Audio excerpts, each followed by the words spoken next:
Halo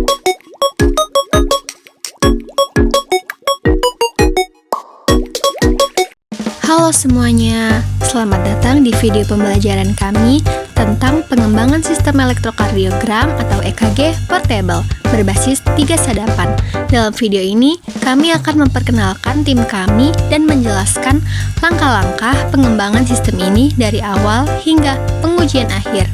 Berikut adalah anggota kelompok kami.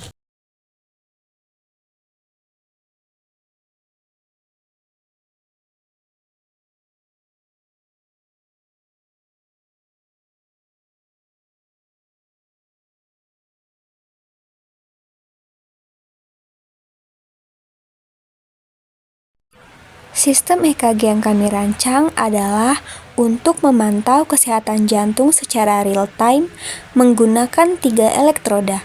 Sistem ini mendeteksi sinyal EKG dan menghitung detak jantung BPM.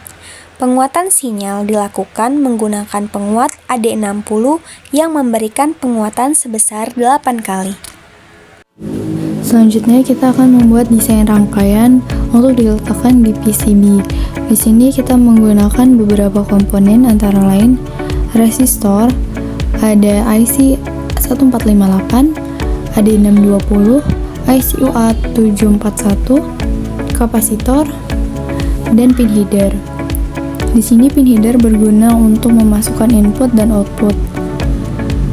Output meliputi ground, kemudian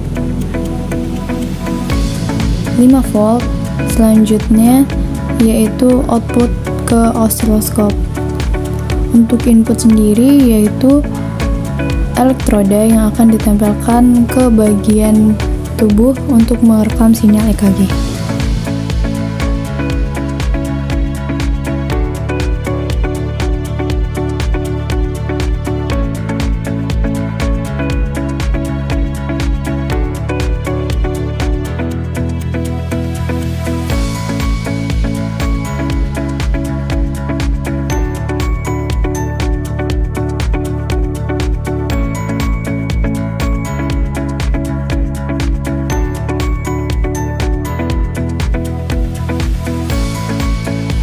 Selanjutnya, desain PCB.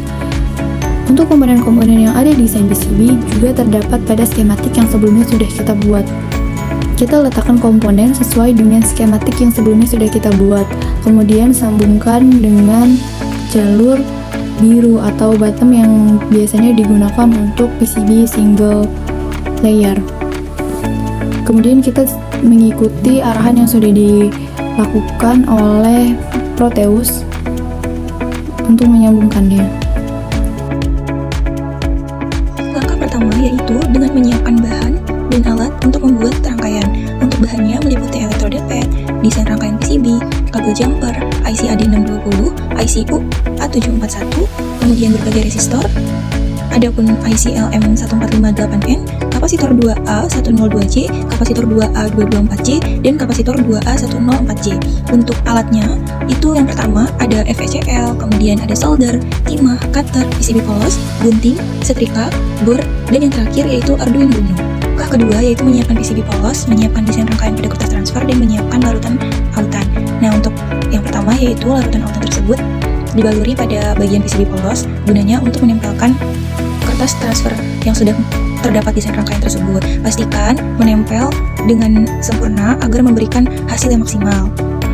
Setelah itu, panaskan setrika untuk melakukan penyetrikaan. Sebelumnya, jika sudah menempel antara kertas transfer dan PCB polos, maka berikan pelapis berupa kertas agar tidak terkena secara langsung dengan setrika. Lakukan proses penyetrikaan secara perlahan agar hasil maksimal untuk penempelan desain tersebut pada PCB. Langkah ketiga yaitu dengan menyiapkan larutan FECL dan PCB yang sudah terdapat desain rangkaian tersebut. Caranya yaitu dengan memasukkan PCB tersebut ke dalam larutan etching dan pastikan PCB tersebut dalam posisi tenggelam agar menghasilkan penghubungan jalur yang baik. Langkah keempat yaitu proses pengeboran. Pengeboran ini digunakan untuk memberikan lubang pada titik-titik tertentu yang nantinya akan ditempelkan dengan komponen elektronika. Selanjutnya yaitu langkah 5.